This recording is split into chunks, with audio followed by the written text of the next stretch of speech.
Hey, what is going on, everybody? Welcome to Upkick MMA episode 352. I am Brendan. UFC Fight Night. Brendan Allen versus Paul Craig. What a great fight to display how grappling can be interesting for a change. We're going to talk about that fight. We're going to talk about the rest of the fights on the main card here. We're going to break them all down round by round. If you're looking for a specific fight, timestamps are down below. If you like this kind of thing, subscribe to the channel. That way you know when the next video is coming out. It helps me out. I appreciate you. Let's get started.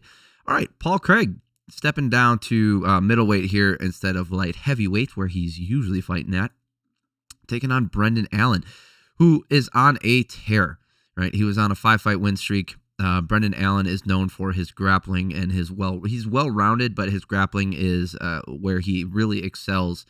He's pretty scrappy. Paul Craig, known for getting submissions off his back, coming back from near obliteration and catching people in triangles. So both guys have their specialty, but they seem like they excel a little bit different with their grappling. Obviously, Allen can fight off his back, but he seems to be more of a pressure guy, whereas Craig likes to fight off his back. I mean, obviously he can sweep and get on top too, but he feels completely comfortable and looks like he tends to give away a lot of rounds by being on his back.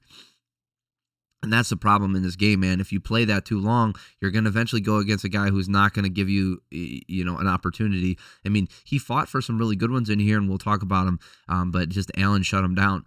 So in the clinch, Craig presses Allen to the cage. Allen hip tosses, gets on top. Nice little Uchimata there. Craig attempts the calf slicer, and Allen counters with his own.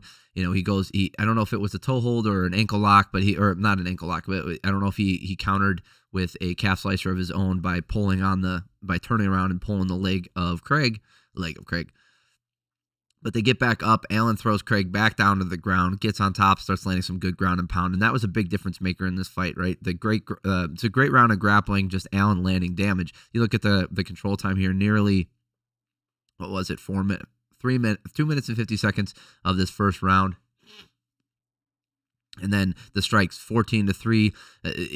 He outdamaged him. He outcontrolled him. He just had a better understanding. Not a better understanding. He displayed a better game plan coming in and just executed better than Craig did. Second round here, both guys land hard with Brendan landing the right hand, Craig landing the left hook, and then Craig accepts bottom position again. He tries to throw some stuff up from bottom, but Allen just shuts them all down and keeps going to work. Craig using the lockdown. He used the lockdown pretty well, but Allen stayed on top, used the ground and pound, and dominated this entire round. 4 minutes and 47 seconds of control time for Allen. Damage all one way. I gave this round a 10-8. There was just nothing that came back from Craig. He landed one strike. Did he have even a submission attempt? He didn't even have a submission attempt in this round. So nothing came back from Craig in this one.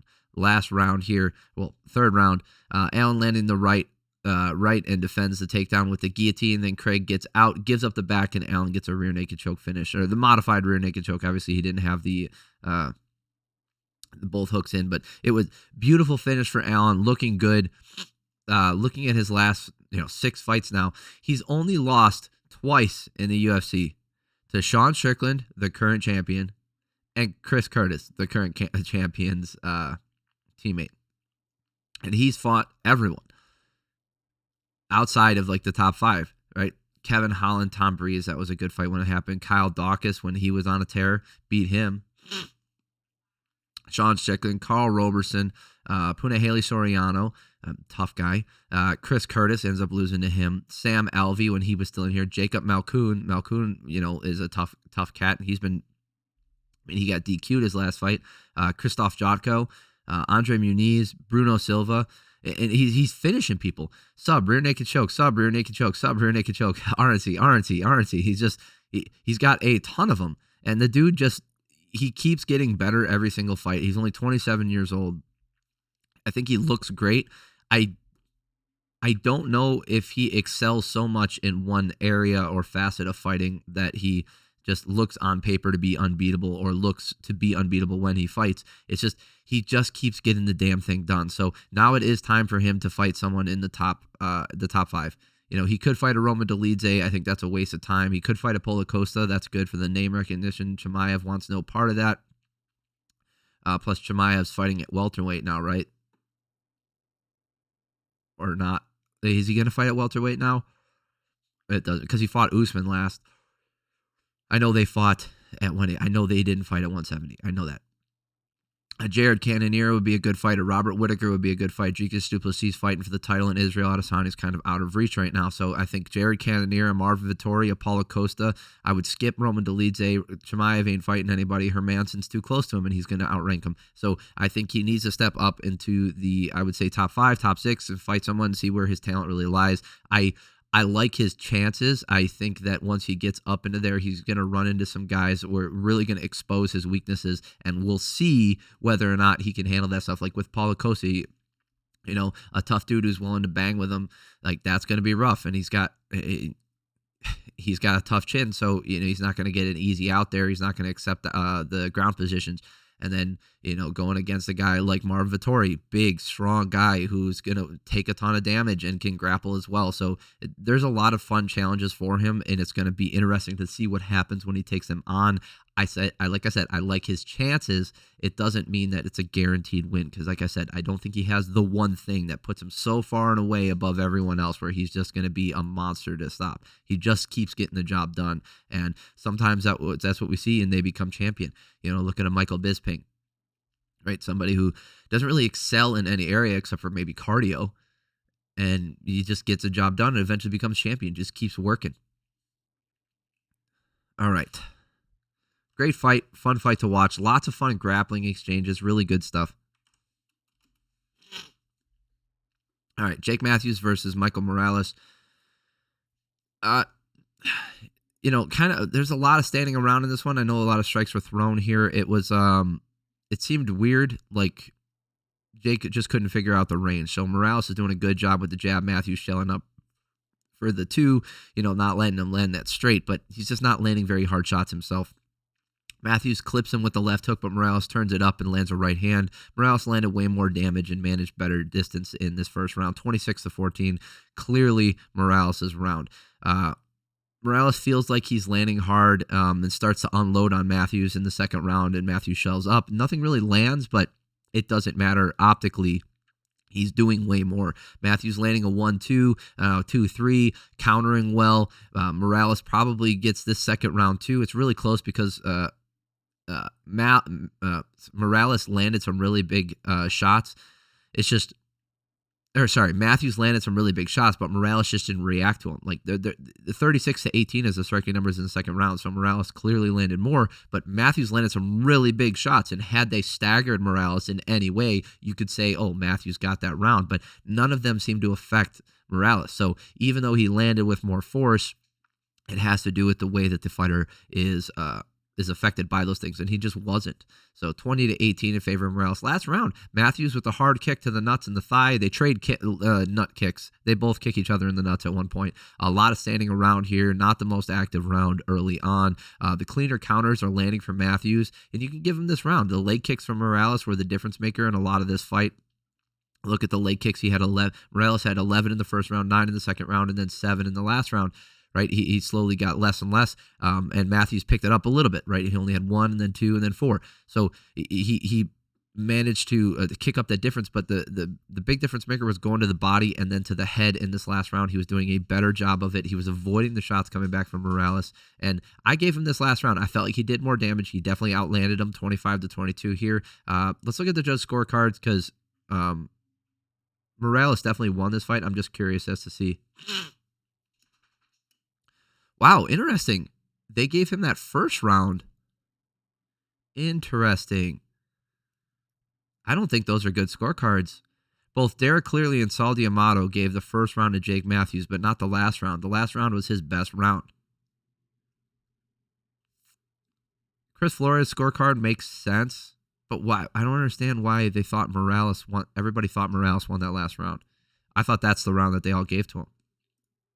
Weird. Yeah, Morales looks good. I think he's got some weaknesses that somebody will be able to exploit. His, he's tends to be reactive. He, when he does lead, he leaves himself open for counters. And going against a veteran like Jake Matthews shows that he does have the talent and the ability to step up to the next level. But we'll see what happens. All right, Jordan Leavitt versus Chase Hooper. This one was fun. not a lot of highlights to look at here or to go over. Leavitt gets the body lock and Hooper reverses. They get back up. Tons of really good transitions on the ground. They transition back and forth, both going for different positional advantages. But Hooper works his way to the back and gets a rear naked choke. Like he looked like he was just one step ahead of Leavitt the whole time, and he gets a rear naked choke. Great finish for him. The kid's still crazy good. For as young as he is, and as much as I was worried about him taking damage, I still am. It doesn't seem like he's shored up a lot of stuff. His body isn't, I don't think it's ever going to develop if it hasn't developed by now. He's 24 years old now. Like, I don't know if he's ever going to be a big muscular guy. He doesn't need to be, but it looks like this might be the kind of frame that he's going to be dealing with for the next 10 years of fighting if he wants to keep doing it that long. So what we see from him now is probably what we're going to see for him going forward. And he came out striking hard like he usually does, but he usually leaves himself open for big counters, and Leavitt just didn't take advantage of it. Let's see here.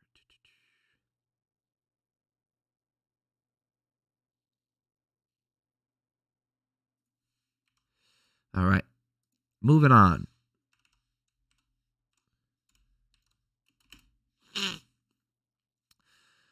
Nick Aguirre versus Payton Talbott. Tale of rounds, huh? Just one guy gassing himself out, grappling.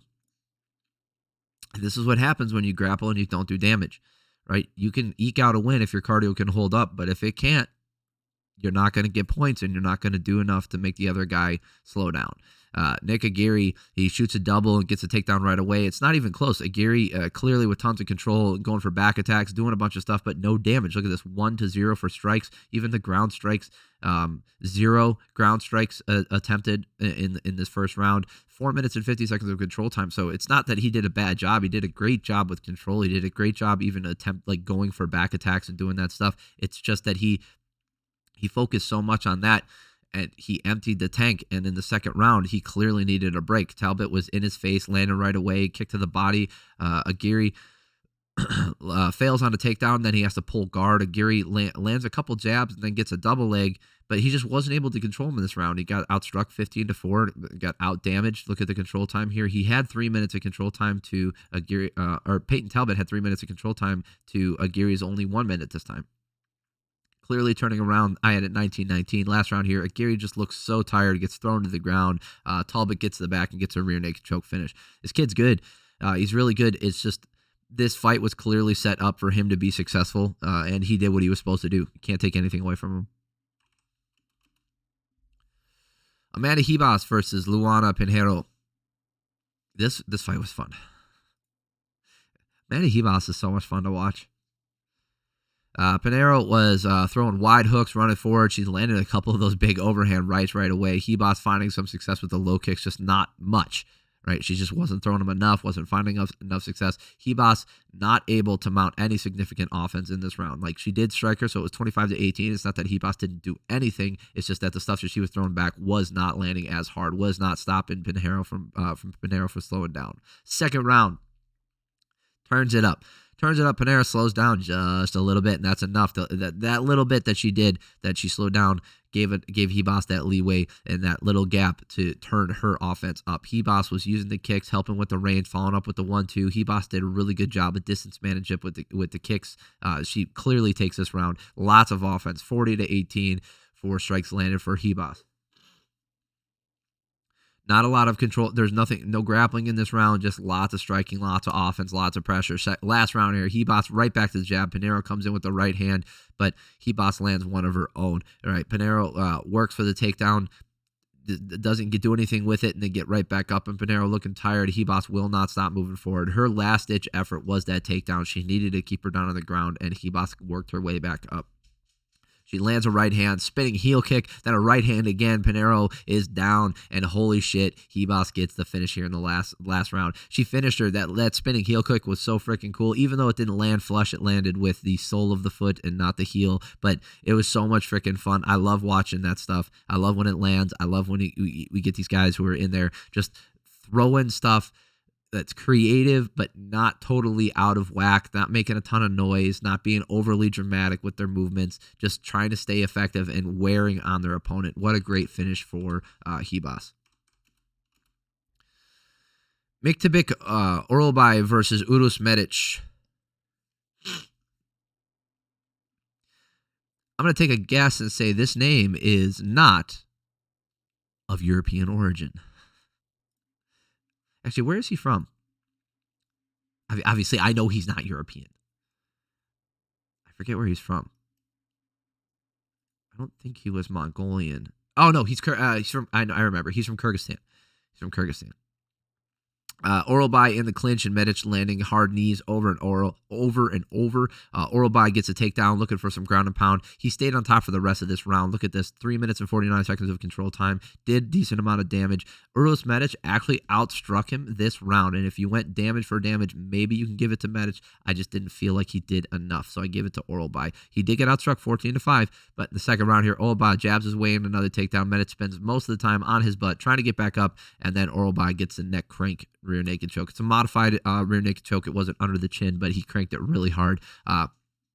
Orolbai looks scary. It's his first fight in the UFC, so we'll see how it goes moving forward. But I'm always excited to see these guys out of that area. All right, that is it for the main card. If you're looking for the prelims, that'll be in the next video. Thank you guys so much for stopping by. Subscribe to the channel if you do like this stuff. That way you know when the next video is coming out. It helps me out too. If you hit the like button. Appreciate y'all. Have an amazing week. Love you.